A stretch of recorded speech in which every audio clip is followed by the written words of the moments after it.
मेरे प्रिय दोस्तों, आपको जय मसीह की। मणिपुर राष्ट्र में जो कुछ हो रहा है उसके लिए आप प्रार्थना कर रहा है। मैं विश्वास करता हूँ परमेश्वर हमारा प्रार्थना सुन के जल्दी ही प्रॉब्लम का सॉल्व करेगा। आज मैं आप लोगों का हमारा भारत में नॉर्थ ईस्ट में मणिपुर जगह के सबसे पहले सुसमाचार कौन सा मिशनरी ले आया उसका बारे में बताना चाहता हूँ। आखिर तक सुनिए, दोस्त लोगों को शेयर कीजिए, परमेश्वर आशीष दे। मिशनरी का नाम है विलियम पेटिग्रेव। विलियम पेटिग्रेव का जन्म 5 जनवरी 1869 को एडिनबर्ग में हुआ था। उनके छोटी भाई के जन्म के समय उनकी माँ की मृत्यु हो गई और उनके पिता ने आयरिश जगह के जहाज में कप्तान के रूप में काम करते थे। कुछ दिनों के बाद उनके पिता ने फिर से शादी की और उनके 3 और बच्चे पैदा हुए। बच्चे थोड़ा बड़े होने के बाद संडे स्कूल में भाग लेना शुरू किया था। पेटिग्रेव का ऐसे ही एक यात्रा के दौरान बर्मा में ईसाई मिशनरी के रूप में काम करने वाले पहले अमेरिकी मिशनरी एडोनिराम जेडसन के बारे में सुना। इस कहानी से प्रेरित होकर पेटिग्रेव को विश्वास हो गया कि वह एक मिशनरी बनेगा और भारत में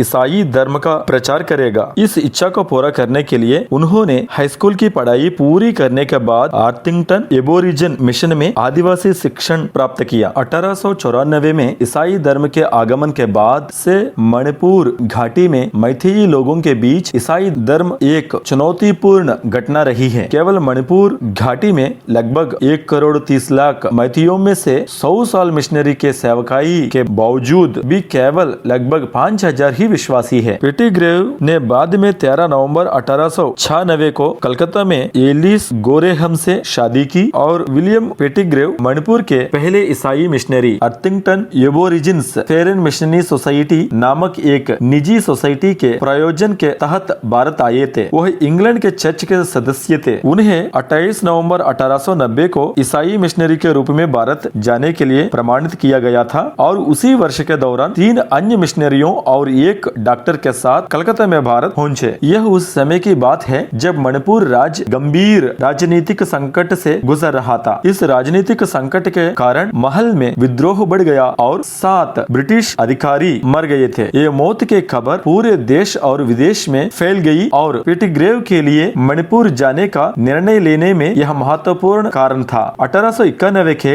हत्याकांड में मणिपुरियों द्वारा 7 ब्रिटिश अधिकारियों की हत्या कर दी गई थी। इस घटना से विलियम पेटिग्रेव का ध्यान मणिपुर की ओर आकर्षित हुआ। उन्होंने मणिपुरी हिंदुओं के बीच काम करने के लिए राज्य में प्रवेश करने की अनुमति के लिए आवेदन किया, लेकिन जनवरी 1894 तक अनुमति नहीं दी गई। इसलिए अवसर की प्रतीक्षा करने के लिए उन्हें सिलचर में अगले 3 वर्षों तक रहना पड़ा। प्रतीक्षा करते समय उनके पास प्रशिक्षण प्राप्त करने और मिशन कार्य के लिए मिटिलोन सीखने के लिए काफी समय था, जिसे वह मणिपुर के लोगों के लिए शुरू करने वाले थे। उन्होंने काफी हद तक मिटिलोन में योग्यता हासिल की। इस प्रकार पेटिग्रेव खुद को नए क्षेत्र के लिए तैयार करने में समर्थ थे जहां वह काम करने जा रहे थे और बड़ी आशा और उत्साह के साथ रास्ता खोलने के लिए सही मार्गदर्शन की तलाश कर रहे थे। पेटिग्रेव का परिवार अपने आगमन से 1894 तक पेटिग्रेव ने आर्थिंगटन एबोरिजिन्स मिशनरी समूह के साथ काम किया, लेकिन भारत में 1894 से उन्होंने अमेरिकन बाप्टिस्ट फेरन मिशन सोसाइटी के साथ मणिपुर में काम करना शुरू किया। तो पेटिग्रेव ने बाप्टिस्ट मिशनरी के रूप में काम किया। उन्हें राजनीतिक एजेंट द्वारा आधिकारिक मंजूरी दी गई थी। 1894 में तत्कालीन ब्रिटिश भारत के मणिपुर के मेजर मैक्सवेल थे। पहाड़ी क्षेत्रों में से ये उकुरुल में ईसाई मिशनरी के रूप में काम करने के लिए और वहां पर उकुरुल में रहने वाले सिर शिकारी तंगाखुल नागा जनजाति के बीच सेवा करने के लिए आई और इस जगह पर सिर शिकारी लोगों बहुत है। लेकिन पेटिग्रेव और उनकी पत्नी ने 1896 से 1918 तक सरकारी आदेश के अनुसार अपने जोखिम पर जनजाति के सबसे बड़े और सबसे महत्वपूर्ण गांव उखरुल को अपना मुख्यालय बनाया। पेटिग्रेव ने 19 फरवरी 1897 को उखरुल मुख्यालय खुनफुन में विद्यालय के रूप में अपना काम शुरू किया। जब 20 बच्चों ने पढ़ने के लिए नाम दिया था, पेटिग्रेव ने खुनफुन प्रमुख से तंगाखुल भाषा भी सीखी और अंत में अंग्रेजी बाइबल का बोली भाषा में अनुवाद किया। न्यू टेस्टमेंट 1926 में प्रकाशित हुआ था। उखरुल मुख्यालय खुनफुन उन्होंने से शिक्षा और स्कूलों की स्थापना हुई। ये बात आसपास के गांवों में तेजी से फैल गई। इन गांवों को उनके स्कूलों के साथ और एकल शिक्षक विद्यालय अलग अलग जगह पर स्थापित किया था। 1897 में मणिपुर राज्य सरकार ने भी छात्रों को शिक्षा के प्राप्त प्रोत्साहित करने के लिए 3 रुपये की वजीफा सह छात्रवृत्ति देने शुरू कर दिया। कुछ दिनों के बाद फुंगियो बैप्टिस्ट चर्च इस राज्य में पैदा हुआ था और इसके बाद ईसाई धर्म का तीव्र गति से विकास हुआ, जिससे तंगाकुल नागाओं का संपूर्ण ईसाई धर्म में रूपांतरण हो गया। पेटीग्रेव 1933 तक भारत में रहे और 1943 में अपनी मृत्यु से पहले अपना शेष जीवन इंग्लैंड में बिताया। पश्चिमी शिक्षा के प्रसार में उनके योगदान और ग्रामीण क्षेत्रों में उनकी सेवा के लिए इंपीरियल ब्रिटिश भारत ने उन्हें कैसर-ए-हिंद पदक के सम्मान से सम्मानित किया। पेटीग्रेव लेबर कोर में एक कप्तान के रूप में कार्यरत थे और उन्होंने मणिपुर के 2000 लोगों को तंगाकुल नागा लेबर कोर में भर्ती किया। हुनफुन में काम करते समय पेटीग्रेव मानद British Foreign Bible Society, Asiatic Linguistic Society और मणिपुर राज्य शिक्षक ताई समिति के सदस्य थे। ईसाई मार्ग 33 का बीच में 1894 में ले आए थे। ये बड़ा महान व्यक्ति, मिशनरी। लेकिन मेती ईसाई लोग आजकल दिन परसिक्यूशन सतावत का जीवन में गुजर रहा है। हम सब लोग कुछ समय मणिपुर का घटनाओं के बारे में सोचते हुए उधर का कलिसिया, उधर का विश्वासी, उधर का सब भाई बहन लोगों के लिए हम लोग प्रार्थना करेंगे। मैं विश्वास करता हूँ परमेश्वर आपको आशीष दे, मणिपुर को भाई बहन लोगों का आशीष दे। आमीन।